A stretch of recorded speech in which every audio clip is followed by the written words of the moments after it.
Today, we're going to be chatting about our Twin Lakes, Georgia EB5 Rural Investment Project. And we have the pleasure of having Ram with us, an EB5 investor originally from India, who's going to share his experience in selecting an EB5 immigration attorney, explaining why he decided to pursue an EB5 investment, and chat a little bit about his experience diligencing various EB5 projects and eventually selecting the Twin Lakes, Georgia EB5 Rural Investment Project. Overall, I've been in the United States for about 10 years. Between that time, my employer did sponsor for a green card through the EB2 employment category, which was approved in May 2017. Ever since, I've been stuck in this EB2 queue, waiting for a green card. You know, looking at that queue, what made you decide to pursue an EB5 investment, even though you're already in line for a green card through EB2? Yeah, so this is primarily happened during the pandemic, where I saw the EB2 numbers move forward in the visa bulletin, and that kind of intrigued me to realize, hey, let's go and look at when my number is going to come up in the EB2 category and when I would be able to come out of the H-1B visa, have a green card on hand. As someone who's on the EB2 queue with the priority date of 2017 May, I am looking at best case scenario about 20 to 35 years to get a green card through the EB2 queue. If we look at, let's say, someone who had a priority date of exactly December 31 in 2018, let's say, if we look at that center column there, and then we look at the three different processing levels, the 5, the 7.2, and the 10. So looking at this column here, so someone who had filed and had a priority date, EB2, at the end of 2018, based on these numbers, we could expect them to be eligible for a green card anywhere from 29 years, kind of at the best case, assuming consistent processing every year at 10,000 per year, and then worst case 59 years at the much lower 5,000 per year. So that range is pretty significant, 29 to 60 years for someone who has a priority date at the end of 2018, and then the same holds true for these other years. And so if we take that back to 2017, again, 23 to 46 years is a pretty wide range. Exactly. And then even in this wide range, the lower number is not great. Because for 2018, you're looking at 29 years. When 29 years is your best case scenario, there's a lot that goes into it. One is, you're expected to maintain employment status for 29 years in H-1B. You can't pursue other career paths because your I-140 is approved for a specific work level. So you need to maintain that work level. There comes the travel issues where you need to get your visa restamped each time you leave the US. So that is a lot to do, and to make sure you're in the legal status in the United States for those 29 years. Got it. And so, basically once you had a chance to really run the numbers and do this analysis for yourself, and you came out with, okay, if I don't do anything, I'm looking at 20 to 35 years of restricted travel, restricted employment, stress about visas and, constant employment, let's say, then you basically thought, okay, don't really want to do that. What else can I do to kind of, accelerate this process and get in a much, much shorter line? Is that kind of what you were thinking? Exactly. So I started looking into this numbers in mid 2022, but as late 2022 rolled in, there was tech layoffs which are starting to happen, and that started an urgency in me to find out what are the other legal pathways that I have to a green card, given that I'm have to wait about 20 years at a minimum to get my green card through the EB2 queue. And when I was just kind of researching what are the ways, and to be honest, the only other way that I found was EB5. When I started looking into the EB5, The one benefit that came with the EB5 is the ability to adjust status once you file and then get an EAD and advanced travel permit. So that definitely takes some pressure off in terms of layoffs and the ability to easily switch jobs, and also accounts for international travel with the advanced parole. The main two areas, as I would say, the biggest decision-making areas as an EB5 investor is finding the right immigration attorney and then finding the right regional centers or the projects to work with. Coming back to kind of that first point on trying to find the immigration attorney, I've had some experience on the corporate immigration attorneys who have filed for EB2s for both me, my wife, who's also on the EB2Q, and for my friends. One thing I kind of took away from that experience is I wanted to go with a smaller firm for the EB5 immigration for a couple of reasons, so that one, they could give a dedicated time and make sure they bring you along as an person who's going through this immigration process along through the application filing process, so that we get to understand what's happening, what kind of the rules that we need to follow for EB5, because going from an H1B or an EB2Q to an EB5 comes along its own set of rules. In the immigration attorney space, I was basically looking online, trying to narrow down to small firms who have been working on EB5. And I also came across Anaita in one of your other webinars. I think it's the Wahali project. So she did catch our eye in that webinar, and then just looking at other client testimonials, one from Siddharth in your other video, and then online, and also just talking to her even before we signed on with her, where she was able to walk us clearly through the EB5 process, definitely helped picking the right attorney. So a couple of main things that I was looking out for is someone who had processed like tens or hundreds of applicants in EB5 who had a good domain expertise in the EB5 space, and then also someone who could help us understand how the process is and make sure to guide us through, collecting the right set of documents, because there is a lot of documents, and then also make sure that them being on top of the game could give us more confidence in the filing that we will make to USCIS. So these are some things I look for when talking to multiple attorneys, specifically to avoid large firms. I don't have anything against the large firms, but I personally, for our case, wanted to make sure we had someone that we could really rely on and kind of handhold us throughout this case process, rather than just we upload the source documents and then days after they come back to us with, oh, here's your filing. That's the main reason that we wanted to go with a smaller firm. So how was your experience working with Anaita? What was good? What was not so good? And tell us about that experience. Yeah.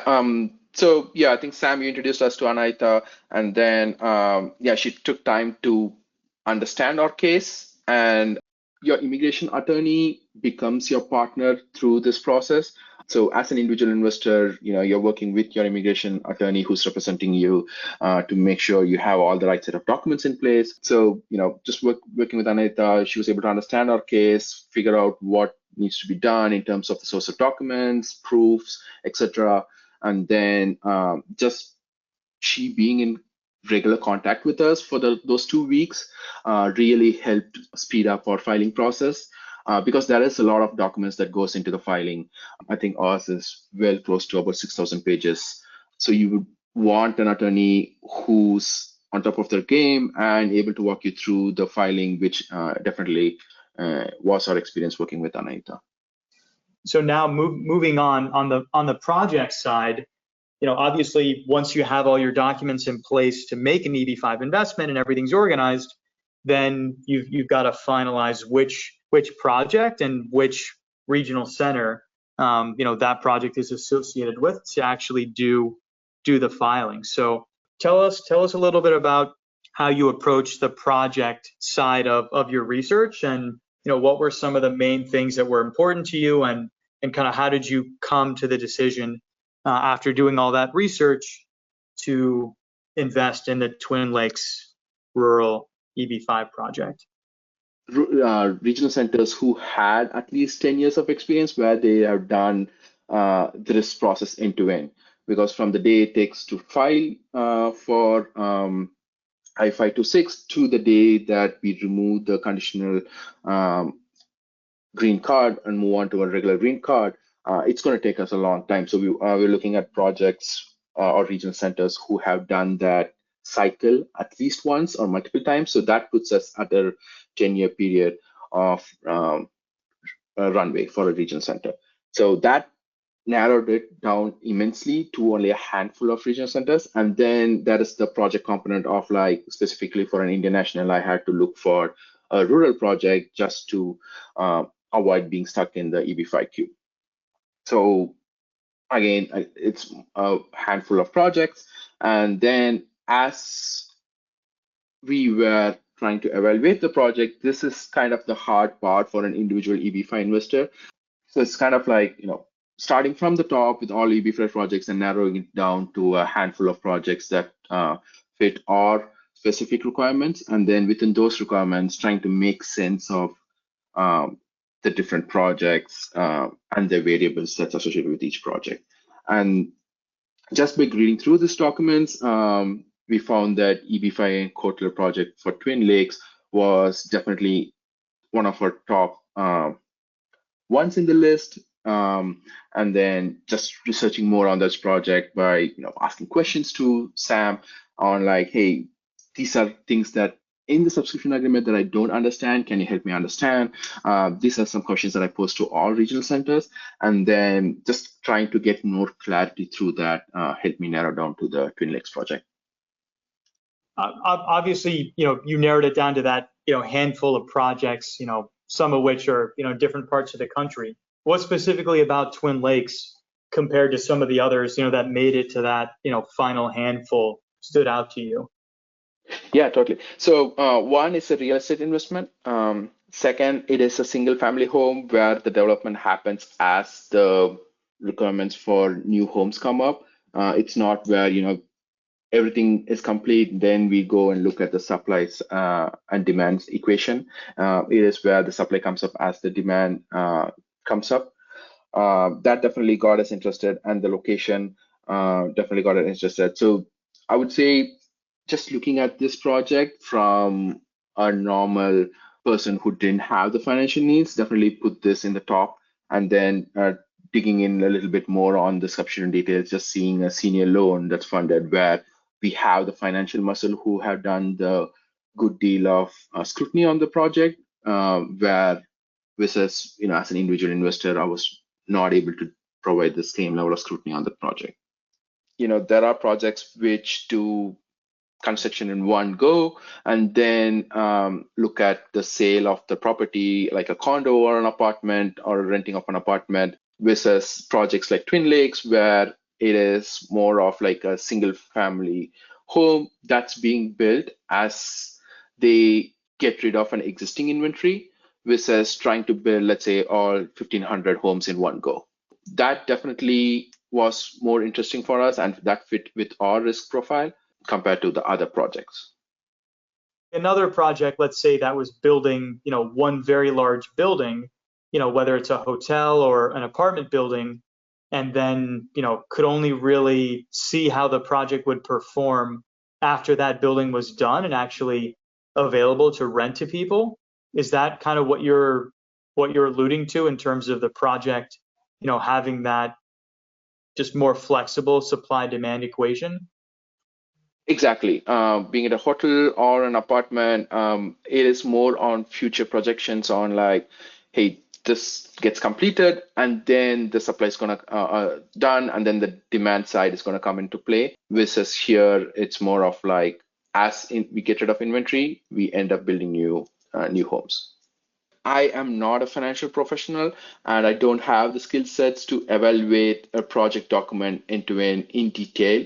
So that's where I feel like the senior loan definitely comes in play, where someone had already done the homework, scrutinized the project, and have funded it. Honestly, this is my first EB5 project that I'm ever looking at, versus a bank who's funding these projects are every day as an everyday activity. They would have the right set of people to go and evaluate this project end to end. So just having that senior loan person and be part of that equation was definitely important for me. And then what kind of a percentage is that senior loan in the project? Which is it that EB5 is a mandatory requirement that is needed to hit the project completion, or is it more of like the EB5 is an extra supplement that's added in along with the senior loan, which is the case with the Twin Lakes project, which was made us more comfortable in our risk variables for this project. You mentioned earlier, about the importance of trying to avoid, a potential queue in EB5 with a rural project. Even though India is current at the moment for both rural and non-rural projects, can you talk a little bit about why, even though that's the case, and you could adjust status, you still, really wanted to do a rural project versus, a non-rural project? And just looking at the number of applicants per year from USCIS for EB5 made me realize that there are countries where there's a high demand, or people from specific countries where there are high demand for EB5, like India, China. And with the new law being introduced in 2022, the rural category just became live in the last 6-ish months. So that made me more confident to say that, hey, this, even if there is a queue, there is also a specific set aside visa number for the rural category. And knowing that this category just existed in less than a year made me more comfortable in signing up for rural projects, so that we could realize the immigration benefit of EB5 sooner, and not get stuck in another queue for a couple of years. Yeah, of course. Yeah, I would definitely recommend EB5AN. Specifically, things that really was great working with you guys was the detailed docs and the agreements, and your ability to be really quick in responses to my questions, and also the educative videos that on the channel. Like, as someone who was looking at EB5 investment and trying to learn a lot more in the early stages, those videos definitely came in helpful in trying to up-level my knowledge on the whole EB5 process. How about your immigration attorney? Would you recommend her to others considering EB5? Yes, definitely. Anita is someone who takes the time to understand your specific case and then works with you to throughout the process. So I would definitely recommend Anita as an immigration attorney as well.